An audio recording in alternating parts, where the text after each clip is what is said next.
देखिए, कुदरत के दो नियम हैं, या तो देकर जाओ या सब कुछ छोड़कर जाओ। साथ में ले जाने की कोई व्यवस्था नहीं है। आप कितना भी धन कमा लो, कितना भी नाम यश कमा लो, सब यहीं छोड़ के जाना है। आप सोचो कि मैं साथ में लेके जा सकूं, तो ऐसी कोई व्यवस्था नहीं है।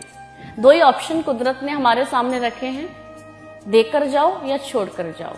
या तो ये चुनो या ये चुनो, लेकिन आप साथ में कुछ लेके नहीं जा सकते। ये कुदरत का नियम है। एक बार की बात है कि एक छोटा सा बच्चा नंगे पांव धूप में फूल बेच रहा था।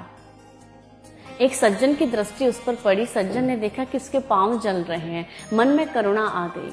वो पास ही की दुकान से उस बच्चे के लिए बूट खरीद के लेकर आए और उस बच्चे से कहा, बेटा तुम ये शू पहन लो, तुम्हारे पैर जल रहे होंगे। वो बच्चा खुशी से पागल हो गया और तुरंत शूज पहन लिए। और जैसे ही जूते पहने तो बड़ा खुश हुआ, बड़ा आनंदित हुआ और उस व्यक्ति का हाथ पकड़ लिया। और उस व्यक्ति का हाथ पकड़कर वो बच्चा बोला, अंकल आप भगवान है ना? वो व्यक्ति बोला, नहीं बेटा मैं भगवान नहीं हूँ, मैं बस ऐसे ही एक साधारण सा इंसान हूँ। लेकिन तुम ये बात क्यों कह रहे हो? तो बच्चा बोला, अंकल फिर आप पक्का ना भगवान के दोस्त होंगे।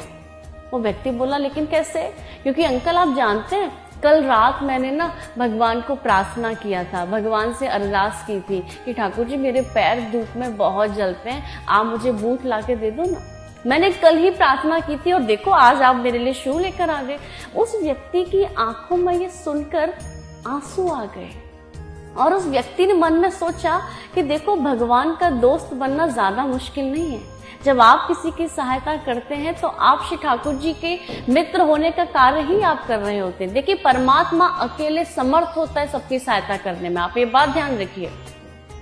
परमात्मा ने सबको बनाया है तो सबकी व्यवस्था भी कर रखी है। वो अकेला समर्थ है सबकी सहायता करने में, लेकिन वो चाहता है कि ये सौभाग्य वो आपको प्रदान करे। तो जब ऐसी स्थिति, ऐसी परिस्थिति आप देखें ना, तो कभी सहायता करने से पीछे ना हटें, क्योंकि जो दूसरों के काम आता है वो ठाकुर जी को बड़े प्यारे होते हैं। इसलिए हमेशा काम आए दूसरों के।